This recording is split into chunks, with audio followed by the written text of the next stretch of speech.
Divine inspiration. So saan magmumula ang divine inspiration? Sa isang divine. Amen? How can we really know that that inspiration is divine? And so sabi po dyan, divine inspiration is our total response of love to the merciful love of God. We respond not only for our soul, but for others. It will flow. Hindi yan pwedeng sa atin lang dadaan, tayo lang ang na-inspire, tapos yung nakakakita sa atin, walang reaksyon. Hindi man lang naramdaman na inspired tayo. Hindi man lang naramdaman na talagang mayroong nangyayari within us. Amen? It comes from the Holy Spirit. It guides us, it gives us wisdom, and the strength in living the life of faith. Gusto nating malaman kung tama ba ang mga inspirasyon na ating nare-receive.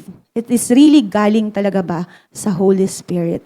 So sabi po dyan, no, first, they are for the good of your soul or for the good of other souls. The Diary 55 is the spiritual counsel given to Saint Faustina by Father Andras, yung isa po niyang confessor, counselor, spiritual director ni Santa Faustina. First, you must not turn away from this interior inspiration kasi kinukwento na ni Santa Faustina na merong mga interior inspirations. Paano ko po malalaman, Father, that is really divine inspiration? So sabi ni Father, they are for the good of your soul and for the good of other souls. When you forget about yourself and others see that goodness in you, nandoon yung divinity of the inspiration, dumadaloy sa iba. And in return, ikaw din nagkakaroon ng goodness doon sa iyong kaluluwa. Amen? Sabi niya dyan, always tell everything to your confessor. If we have an interior inspiration na medyo parang magulo, we need a confessor or a spiritual advisor. Wag natin siyang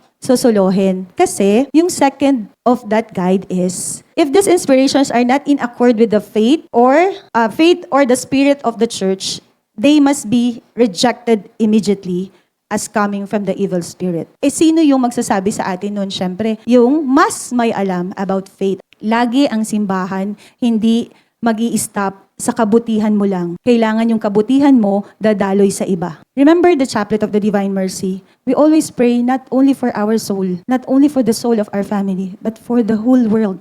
Laging kasama yung whole world, kahit hindi natin kilala ang ibang souls. Kahit hindi natin alam kung hanggang saan naaabot yung chaplet nating pagdarasal. Kung ang inspirasyong ito ay hindi naayon sa pananampalataya o espiritu ng simbahan, dapat itong itakwil kaagad bilang nagmumula sa masamang espiritu. Let's always remember, the evil spirit can also heal. The evil spirit can still bless us with financial. That we claim God's blessing yun. Binless tayo financially, we thank the Lord. Pero nawala tayo sa pagsisimba. Will that be coming from the Lord? Kanino tayo pwede magtanong? Kasi sinasabi po dyan ni si Father Andras, you check on your confessor. Kailangan mai-explain sa atin kung tama tong inspiration na to. Kung patungo ka talaga sa will ng Panginoon or plan ng Diyos para sa atin. And next, if these inspirations do not refer to souls in general, nor specifically to their good, you should not take them seriously. And it would be better to even ignore them. When Saint Francis followed that inspiration, naramdaman niya yung inconceivable joy, unexplainable joy.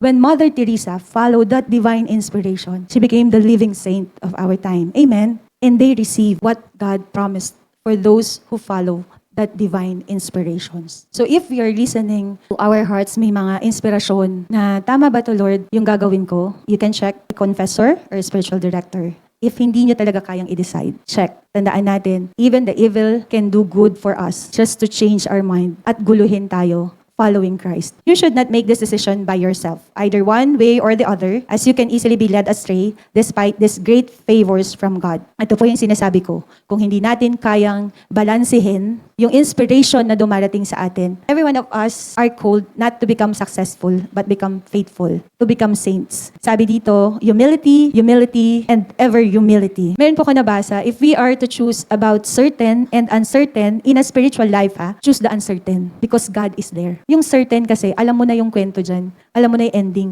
Yung uncertain, wala kang inaasahan. Pero may kilala kang Diyos at doon ka aasa. And God will not disappoint those who trust Him. God is preparing many special graces for you. But try to make your life as clear as crystal before the Lord. Alam ng Diyos, we always failed. Alam ng Diyos, we sinned. That's why the sacrament of confession is present. The sacrament of confession po will give us back to that grace that God alone suffices you. He alone. Ilang saints ang nagsabi niyan. Siya kasi yun eh. Siya yung eternal. Anong dahilan bakit natin siya pagkakaitan kung siya naman ang magbibigay ng panghabang panahon? Finally po, sa Diary 292, the soul love God sincerely. It ought not fear anything in the spiritual life. Let it subject itself to the action of grace and let it not impose any restraints on itself in communing with God.